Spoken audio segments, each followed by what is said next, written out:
Olá, muito boa noite. Eu sou o Anderson, do canal Teologia Puritana Explicada.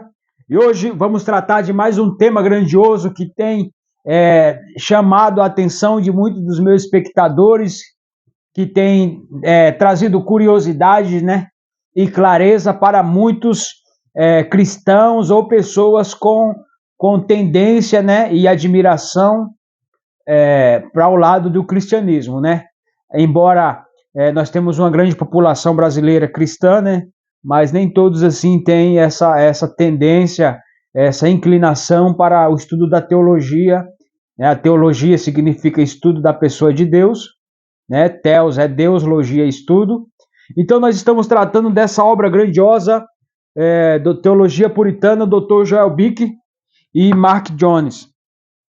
E rapidamente, né, é importante que eu dê uma pequena e breve definição sobre os puritanos. Os puritanos foi um movimento de cristãos, pessoas, famílias que durante o século XVI, XVII e XVIII influenciaram a sociedade em que viviam na Inglaterra e posteriormente foram para os Estados Unidos, onde ali ainda estava no período da descoberta daquela nação no sentido de emancipação, digamos assim, no sentido de independência americana, né? Que veio acontecer posteriormente, né? Após a independência americana, né? Portanto, os puritanos, eles eram pessoas que queriam aplicar o conhecimento bíblico, a pureza cristã, a vida devocional, aplicar isso de maneira prática em suas vidas, em todos os aspectos, trabalho, onde quer que eles estivessem, escola, casa, trabalho, sociedade, em cada aspecto eles olhavam com o olhar das Escrituras. Então isso fez eles se tornarem diferenciados, inclusive receberem esse apelido o tanto quanto pejorativo na época, né, de os puritanos. Pejorativo no sentido de, assim, como se fosse uma zombaria, né? Ah, eles são puros, eles são perfeitos. Então, a partir daí veio surgir esse movimento de uma maneira involuntária, no sentido de apelido, né?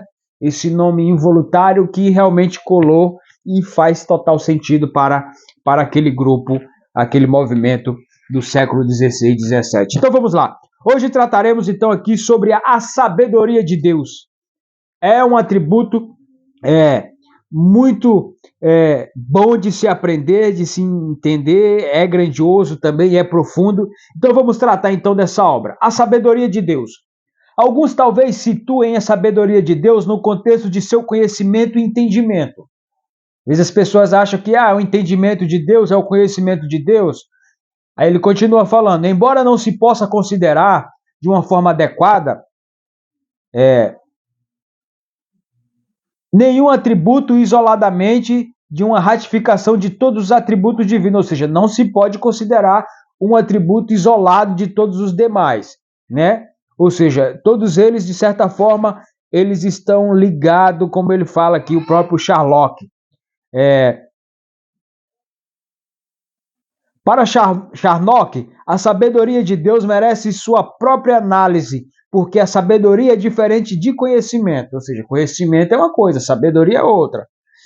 Essa seção da obra de Charnock é extremamente minuciosa, e aqui são destacadas apenas algumas das ideias mais proeminentes, ou seja, quando ele trata sobre a sabedoria de Deus, é óbvio que é uma obra, né, assim, mais estendida, mas aqui no livro está resumida de uma maneira buscando as partes mais proeminentes, mais importantes. Em primeiro lugar, sabedoria é aquela qualidade mediante a qual alguém age visando um fim justo. Essa é uma definição de sabedoria. Quando alguém age visando um fim justo, ou seja, um fim que será bem para todas as partes, né? Tem um exemplo bíblico que retrata bem essa ideia de sabedoria, é quando Salomão ele é colocado a teste lá, né? Acredito que livros de Salomão vai estar ali, se não me falha a memória, livros de Reis, né? Reis, Então o que acontece? Ou Crônicas, né? E o que acontece? Ele é posto diante dele duas mães com um bebê. Essa história é bem conhecida. E ali as duas mães têm a mesma versão, fala, ele é meu filho, né? O filho dela, na verdade, ela matou quando foi dormir, deitar, matou ele sufocado.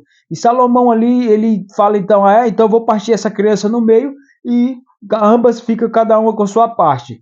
E quando o Salomão estava prestes a efetivar o seu plano, uma das mães, com veemência, foi lá e disse: não, não, não, não, não, eu permito que ela fique com a criança. Não mate ela, por favor. Então, a partir dali, daquela iniciativa e atitude daquela mãe, Salomão discerniu que realmente ela era a mãe e não aquela que ficou indiferente. Então, essa é a ideia, sabedoria, colocar em prática o seu conhecimento. É isso que ele fala aqui, ó. Um fim justo, ou seja, ali ele conseguiu identificar quem realmente era a mãe, embora o plano parece assim, radical, né, ter que matar a criança. Mas o objetivo sempre foi esse, um fim justo para ambas as partes. Então vamos lá. Deixa eu me achar aqui de novo. Em primeiro lugar, a sabedoria é a qualidade mediante alguém se age visando um fim justo. Além do mais, a sabedoria tem a visão não apenas o fim, tem em vista não apenas o fim, mas também o meio que produz aquele fim, ou seja, ela não vê apenas o resultado, ela também vê o meio, mas qual método nós vamos ter que traçar para chegar até o fim, ou seja, não tem aquela de que os fins não justifica os meios, né? Como tem pessoas e culturas, até mesmo países que têm essa ideia de que o fim, né? Os meios não justificam o fim e vice-versa, né? Vai aí da linha de raciocínio de cada um. Vamos lá. Quando Deus age, ele faz de acordo com o conselho, de acordo com o conselho de seu próprio e infinito entendimento. Ninguém é conselheiro de Deus. Charnock fala da vontade divina como algo que não é imprudente, mas segue as proposições da mente divina. Ele não escolhe aquilo que é mais apropriado para ser feito. Conhecimento e sabedoria diferem no fato de que conhecimento é apreensão. É conhecimento, ou seja, você está absorvendo, apreendendo, assimilação. Esse é o conhecimento de uma coisa. E sabedoria é a designação, é a ordenação das coisas, ou seja, são as decisões, as atitudes, aquilo que se faz de fato, que se efetiva e que gera então o resultado tanto no fim quanto no meio de maneira sábia, de maneira justa, como nós vimos aqui. Deus possui sabedoria essencial e abrangente. O Filho de Deus é, contudo, a sabedoria pessoal de Deus. E aqui Charnock, ele vai adentrar no ponto mais proeminente, no ponto mais evidente da sabedoria de Deus revelada a nós. Porque é óbvio que para se falar de Deus precisa-se usar um vocabulário humano, um vocabulário que nós compreendamos, né? Porque Deus é um ser grandioso, sublime, um ser que não é fácil definir, esclarecer o próprio Deus, né? Frente às nossas limitações pessoais, intelectuais, até mesmo humanas. Então vamos lá. A obra de Cristo manifesta a sabedoria de Deus, mostrando como justo e também como justificador dos ímpios. É a sabedoria de Deus. Aqui ele já está falando sobre a salvação. Justo e justificador dos ímpios, ou seja, daqueles que creem no Filho de Deus. Mas a pessoa de Cristo também revela a sabedoria proeminente de Deus, pois na encarnação o finito se une ao infinito. Será que eu estou certo aqui? Eu já pulei para outra parte. Eu pulei bem longe aqui. O Filho de Deus é, contudo, a sabedoria pessoal de Deus. A sabedoria na condição de perfeição necessária em Deus se manifesta no Filho de Deus, que abre para nós os segredos de Deus. Olha aí. O que eu falei. A sabedoria, ou seja, quando você começa a estudar a obra de Cristo, que é o que nós faremos posteriormente aqui, Cristologia, né? Vamos estudar sobre o próprio Cristo, sua obra, o seu chamado, né? Um tema grandioso. Você começa então a entender, né, a sabedoria de Deus revelada no Filho, no plano, na obra, certo? Então vamos lá. A sabedoria é um atributo pertence à essência de Deus. E devido à simplicidade, ela não é algo adicionado a Deus, ou seja, não é algo que se coloca a Deus porque ele agiu com sabedoria, mas é um atributo de Deus que ele é a sabedoria infinita, é o que vamos aprender aqui. Oi, índio de pai. Só Deus é sábio. De uma forma perfeita, ou seja, só Deus é sabiamente perfeito, que não erra, não comete erro e falhas, e universal, ou seja, porque em toda a criação ele age com sabedoria, e perpétua porque não tem fim, incompreensível porque às vezes nós fazemos tanta pergunta com o nosso entendimento limitado, né? E não entendemos que Deus é a sabedoria perfeita, né, pai? O que é, papai? Vamos lá? Então vamos lá. A sabedoria de Deus, a sabedoria de Deus tem de ser consistente com os outros atributos, que é outro motivo de, no sentido estrito, só ele ser sábio, embora suas criaturas feitas à sua imagem sejam sábias por derivação, ou seja, como consequência, né? Nós temos um pouco dessa sabedoria porque Deus nos criou com essa capacidade de intelecto à sua imagem e semelhança. Mas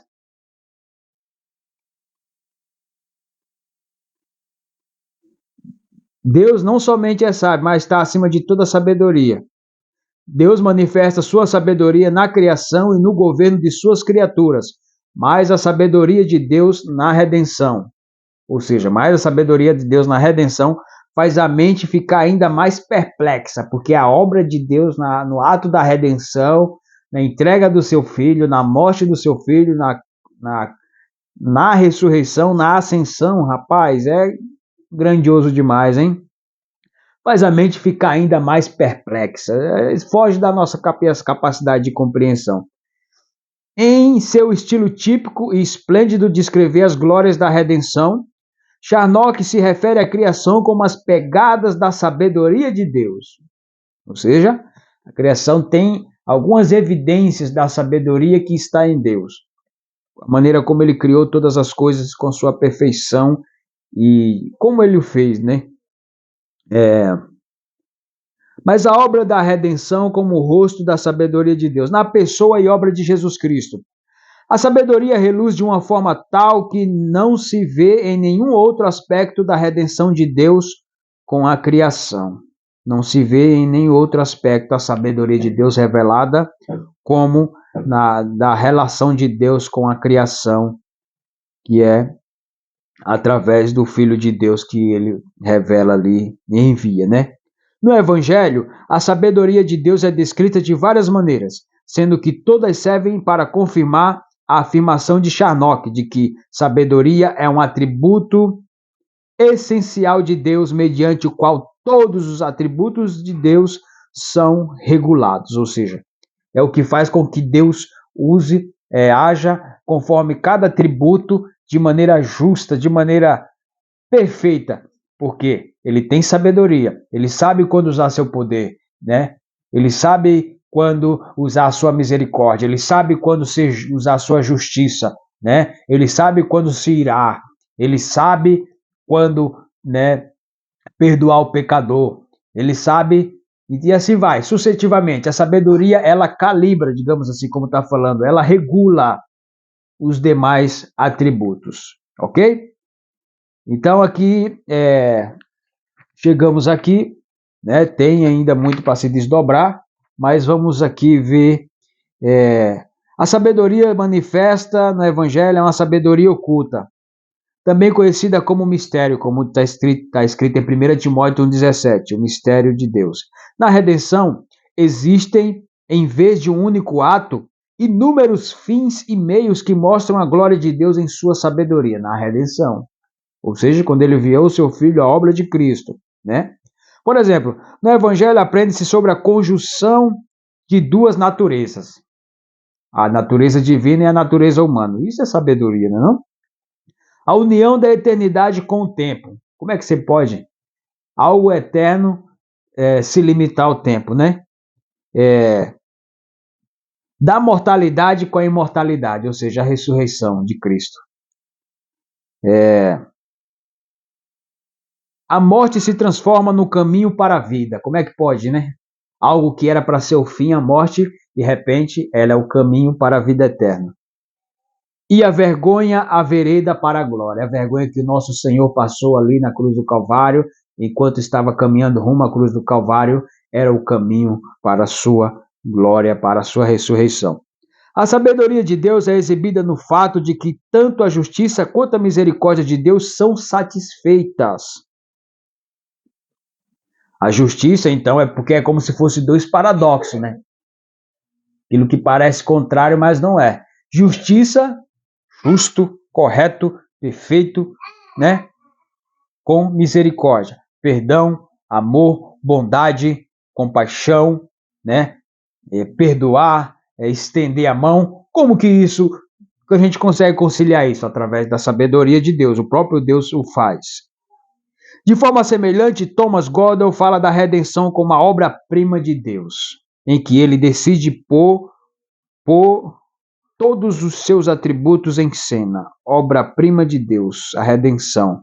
Na redenção, Deus coloca todos os seus atributos em cena de maneira sábia, onde cada um, Deus agiu ali, manifestando seus atributos de maneira perfeita e impecável, onde tem um fim da redenção, né, da redenção nossa e da glória revelada de Cristo através da sua igreja, que será no grande dia, né? Então vamos parar por aqui, porque é um tema vasto, né? E quero mostrar para vocês rapidamente essa obra também que nós temos aqui sobre o atributo de Deus. É um livro muito bom, do A.W. Pink. Foi o primeiro livro que eu li sobre os atributos de Deus. Recomendo a vocês, tá? Um livro rápido, né? Muito rápido, já li, acredito que umas 2 vezes. E agora estamos na teologia puritana. Posteriormente, poderemos então estar desdobrando também sobre A.W. Pink e os atributos de Deus. Deus abençoe. Vamos lá. Deixa seu like e comenta aí para fortalecer o nosso trabalho.